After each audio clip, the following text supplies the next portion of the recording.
تصور کریں کہ ایک انتہائی بھاری بھرکم ہیروں اور جواہرات سے جڑا ہوا ایک عظیم الشان تخت ہزاروں میل دور یمن کے ایک محفوظ محل میں رکھا ہوا ہے۔ اور اس کے ارد گرد پہرے دار بھی ہیں، مطلب مضبوط دیواریں ہیں، مکمل سیکیورٹی ہے۔ بالکل، اور پھر پلک جھپکنے سے بھی کم وقت میں وہ تخت وہاں سے غائب ہوتا ہے اور ہزاروں میل دور یروشلم میں ایک بھرے دربار کے بیچوں بیچ ظاہر ہو جاتا ہے۔ یعنی کوئی کرین نہیں آئی، کوئی مال بردار جہاز استعمال نہیں ہوا؟ جی ہاں، اور نہ ہی کوئی جادوئی اڑن قالین اسے لے کر اڑا۔ صدیوں پہلے مذہبی صحیفوں اور قرآن میں بیان ہونے والا یہ واقعہ حیرت انگیز طور پر آج کی کوانٹم فزکس اور ٹیلی پورٹیشن کی جدید ترین لیبارٹریوں کا سب سے بڑا چیلنج بن چکا ہے۔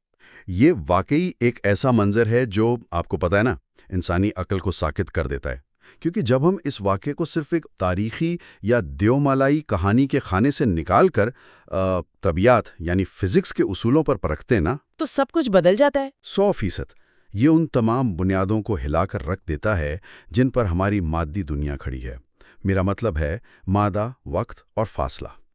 یہ تینوں چیزیں اس ایک واقعے میں اپنے روایتی معنی بالکل کھو دیتی ہیں۔ بالکل، اور آج کے اس گہرے مطالعے کا مرکز یہی وہ پراسرار نقطہ ہے جہاں قدیم روحانیت اور جدید ترین سائنس آپس میں ٹکراتے ہیں۔ ہم محمد فاروق راشد صاحب کے ایک انتہائی تفصیلی اور فکری تجزیے کو بنیاد بنا رہے ہیں۔ جی، جو کہ بحریہ ماڈل اسکول کراچی میں اردو کے استاد ہیں۔ بالکل صحیح، اور انہوں نے ملکہ بلقیس کے تخت کی اس منتقلی کا جائزہ جدید سائنس کی اینک سے لیا ہے۔ تو آج کے اس نشست کا ہمارا مشن یہ کھوج لگانا ہے کہ کیا یہ واقعہ محض ایک ایسا معجزہ تھا جس پر بغیر سوچے سمجھے سر جھکا لیا جائے، یا پھر اس کے اندر کائنات کے وہ بنیادی سائنسی اور کوانٹم راز چھپے ہیں جنہیں آج کا انسان اربوں ڈالر کی لیبارٹریوں میں تلاش کر رہا ہے۔ ٹھیک ہے، چلیں ذرا اس کو تفصیل سے سمجھتے ہیں، کیونکہ اس واقعے کے جزیات میں کمال کی سائنس چھپی ہے۔ ذرا اس منظرنامے کے اندر چلتے ہیں۔ ضرور۔ تو اگر ہم سورۃ النمل کی آیات 38 تا 40 کا بغور مطالعہ کریں تو دربار کا منظر کچھ یوں ہے کہ حضرت سلیمان علیہ السلام ایک چیلنج پیش کرتے ہیں۔ کیسا چیلنج؟ وہ اپنے سامنے موجود انسانوں اور جنات سے پوچھتے ہیں کہ ملکہ بلقیس کے یہاں پہنچنے سے پہلے ان کا وہ شاندار تخت میرے پاس کون لا سکتا ہے؟ اب یہاں دو طرح کی طاقتوں کا مظاہرہ ہوتا ہے۔ صحیح۔ پہلا دعوے دار ایک طاقتور جن ہے جسے عفریت کہا گیا ہے۔ وہ کہتا ہے کہ آپ کے اس دربار کے برخاست ہونے سے پہلے میں وہ تخت لا سکتا ہوں۔ اور یہ کوئی چھوٹی بات نہیں تھی۔ یمن سے یروشلم کا فاصلہ تقریباً 1500 میل سے زیادہ ہے۔ دربار ظاہر ہے چند گھنٹوں میں ختم ہو جاتا ہوگا۔ بالکل۔ اتنے کم وقت میں اتنا بھاری تخت لانا ایک بہت بڑی جسمانی اور مافوق الفطرت طاقت کا مظاہرہ تھا۔ یعنی یہ وہی پرانی سوچ ہے کہ کسی بھاری چیز کو اٹھانے کے لیے آپ کو اتنی ہی بڑی طاقت یا قوت درکار ہے، جیسے آج ہم کسی راکٹ کو خلا میں بھیجنے کے لیے ہزاروں ٹن ایندھن جلاتے ہیں۔ بالکل وہی بات۔ لیکن یہاں جو بات سب سے زیادہ حیران کن ہے وہ یہ ہے کہ قرآنی بیانیے نے اس جسمانی اور مافوق الفطرت طاقت کو رد کر دیا۔ اچھا، مطلب عفریت کی پیشکش قبول نہیں کی گئی؟ جی ہاں، عفریت کی پیشکش قبول نہیں ہوئی۔ اس کے بعد جو شخص کھڑا ہوتا ہے اس کے بارے میں متن یہ نہیں کہتا کہ وہ کوئی بہت بڑا پہلوان تھا یا اس کے پاس کوئی جادوئی طاقت تھی۔ قرآن ایک بہت ہی مخصوص اور حیران کن اصطلاح استعمال کرتا ہے، جو کہ ہے وہ شخص جس کے پاس کتاب کا علم تھا۔ 100% درست۔ اور وہ شخص کہتا ہے کہ میں یہ تخت آپ کی پلک جھپکنے سے بھی پہلے حاضر کر دوں گا، اور وہ ایسا کر گزرتا ہے۔ یعنی اصل طاقت جسمانی قوت میں نہیں تھی بلکہ علم میں تھی۔ یہ جو علم کا لفظ ہے نا، یہ پوری کہانی کا رخ موڑ دیتا ہے۔ میں سوچتی ہوں کہ اگر میں اس کو آج کی جدید کمپیوٹر سائنس کی زبان میں سمجھنے کی کوشش کروں تو یہ بالکل ایسا ہے جیسے کسی کمپیوٹر سسٹم میں ایک عام صارف ہوتا ہے اور ایک ایڈمنسٹریٹر ہوتا ہے۔ جی، ایک ایڈمنسٹریٹر ہوتا ہے جس کے پاس روٹ ایکسس یا ماسٹر کی ہوتی ہے۔ عام صارف کو اگر کوئی بھاری ڈیجیٹل فائل ایک جگہ سے دوسری جگہ لے جانی ہے تو اسے ماؤس سے ڈریگ کرنا پڑے گا، کاپی پیسٹ کرنا پڑے گا، وقت لگے گا۔ صحیح۔ لیکن جس کے پاس سسٹم کا بنیادی کوڈ ہے وہ صرف بیک اینڈ پر جا کر ایک کمانڈ لکھتا ہے اور فائل فوراً اپنی جگہ بدل لیتی ہے۔ یہ ایک انتہائی شاندار تشبیہ ہے۔ اگر ہم اس کائنات کو ایک عظیم الشان ڈیجیٹل سسٹم یا ہولوگرام مان لیں تو اس شخص کے پاس کائنات کے اس بنیادی کوڈ کا علم تھا۔ ارے واہ! اسے اس تخت کو جسمانی طور پر ہوا میں اڑا کر لانے کی ضرورت ہی نہیں پڑی۔ اسلامی مفسرین کے ہاں اسے اسم اعظم کا نام دیا گیا ہے، یعنی وہ خاص روحانی علم جو مادی دنیا کے قوانین کو بائی پاس کر سکتا ہے۔ تو اس علم نے کائنات کے آپریٹنگ سسٹم کو ایک نئی کمانڈ دی اور تخت وہاں ظاہر ہو گیا۔ بالکل ایسا ہی ہے۔ لیکن رکے، میرے ذہن میں ایک سوال آ رہا ہے، اگر اس نے تخت کو جسمانی طور پر کھینچ کر یا اڑا کر نہیں لایا تو پھر درمیان کا وہ جو 1500 میل کا فاصلہ تھا وہ کہاں گیا؟ یہ بہت گہرا سوال ہے۔ کیونکہ اس تخت نے سفر تو کیا ہوگا، اور اگر سفر کیا تو وقت بھی لگنا چاہیے تھا۔ پلک جھپکنے کا مطلب تو صفر وقت ہے۔ یہ بات ہمیں ایک بہت گہرے فلسفیانہ موڑ پر لے آتی ہے۔ کیا فاصلہ اور وقت واقعی کوئی ٹھوس چیزیں ہیں؟ آپ کا کیا مطلب ہے؟ مطلب اگر میں کہوں کہ میرے اور دیوار کے درمیان 10 فٹ کا فاصلہ ہے تو کیا یہ 10 فٹ کائنات کی کوئی اٹل حقیقت ہے، یا صرف میرے انسان ہونے کی وجہ سے میرا ایک احساس ہے، یعنی میری پرسیپشن ہے؟ ہمارے ذرائع اور تجزیہ نگار نے اسی فکری پہلو پر بہت زور دیا ہے۔ دیکھیں، صدیوں تک ہم انسان یہی سمجھتے رہے اور نیوٹن کی فزکس نے بھی ہمیں یہی سکھایا کہ فاصلہ ایک مطلق یا ایبسلوٹ حقیقت ہے۔ جی، ہم سب نے اسکول میں یہی پڑھا ہے کہ خلا ایک خالی ڈبہ ہے جس میں چیزیں رکھی ہیں، اور وقت ایک سیدھی لکیر ہے جو بس آگے کی طرف چل رہی ہے۔ لیکن جب یہ پراسرار علم رکھنے والا شخص پلک جھپکنے میں تخت لے آتا ہے تو یہ واقعہ چیخ چیخ کر کہہ رہا ہے کہ وقت اور فاصلہ کوئی ٹھوس دیواریں نہیں ہیں۔ تو پھر کیا ہے؟ یہ صرف وہ پابندیاں ہیں جو ہماری موجودہ جسمانی حالت اور ہمارے محدود شعور کی وجہ سے ہم پر لاگو ہیں۔ یہاں آ کر بات واقعی بہت دلچسپ ہو جاتی ہے، کیونکہ فاصلے اور وقت کو ایک وہم یا لچکدار چیز سمجھنے کا یہ تصور اب صرف صوفیوں کی محفلوں تک محدود نہیں رہا۔ آج کی جدید ترین طبیعت بالکل یہی بات کر رہی ہیں۔ آپ البرٹ آئنسٹائن کی بات کر رہی ہیں نا؟ جی بالکل، اور اس تجزیے میں باقاعدہ آئنسٹائن کے اسپیس ٹائم کے نظریے کا حوالہ دیا گیا ہے۔ آئنسٹائن نے دنیا کو بتایا کہ خلا اور وقت دو الگ چیزیں نہیں ہیں، بلکہ یہ آپس میں بنی ہوئی ایک چادر کی طرح ہیں۔ بالکل، اور اس چادر کی سب سے خاص بات اس کی لچک ہے۔ آئنسٹائن نے حساب لگا کر ثابت کیا کہ بھاری اجسام کی وجہ سے یہ چادر مڑ جاتی ہے، جسے ہم کشش ثقل یا گریوٹی کہتے ہیں۔ اچھا، تو مطلب وقت اور خلا کو موڑا جا سکتا ہے؟ جی ہاں، اب اگر اسپیس ٹائم واقعی ایک لچکدار چادر ہے تو تھیوری آف ریلیٹیوٹی کے مطابق اسے سکیڑا بھی جا سکتا ہے۔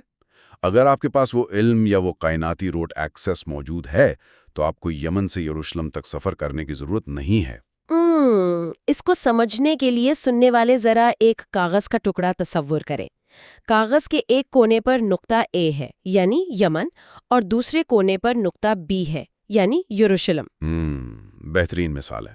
اگر آپ کو ایک چیونٹی کو A سے B تک بھیجنا ہے تو اسے پورا کاغذ چل کر پار کرنا پڑے گا، جس میں وقت لگے گا۔ لیکن اگر آپ کو کاغذ کو موڑنا آتا ہے تو آپ کاغذ کو بیچ میں سے فولڈ کر دیں اور دونوں کونے مل جائیں گے۔ بالکل، نقطہ A اور نقطہ B ایک دوسرے کو چھونے لگیں گے۔